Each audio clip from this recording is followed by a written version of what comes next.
എനിക്ക് സങ്കല്പിക്കാൻ പോലും കഴിയുന്നില്ല. അപ്പുറം ഇപ്പുറമൊക്കെ വെള്ളവും മരങ്ങളും വന്ന് കടലായിരുന്നു.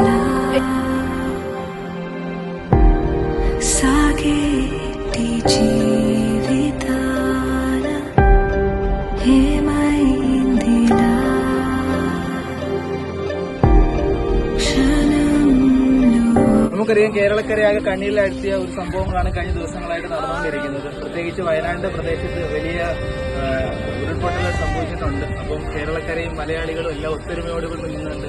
ആ ഒരു പ്രശ്നത്തിൽ ബുദ്ധിമുട്ടുകൾ നേരിടുന്നവർക്ക് അനേക കൈത്താങ്ങുകൾ നൽകിക്കൊണ്ടിരിക്കുകയാണ്. അതിനോട് ബന്ധപ്പെട്ട് തന്നെ വിജയക്കാട്ടിലെ പ്രത്യേകിച്ച് ഗോപിസാറിന്റെ നേതൃത്വത്തിൽ നമ്മളിവിടെ സഹായ ഹസ്തവുമായിട്ട് വിജയക്കാട്ടിന്റെ ടീം സാധന സാമഗ്രികളുമായിട്ട് വയനാട്ടിലേക്ക് പുറപ്പെടുകയാണ്. നമ്മൾ എല്ലാവരും എപ്പോഴും പറയുന്ന പോലെ എന്തെങ്കിലും പ്രതിസന്ധികൾ കടന്നു വന്നാൽ നമ്മൾ മലയാളികൾ ഒരുമിച്ച് നിൽക്കുകയും അതുപോലെ തന്നെ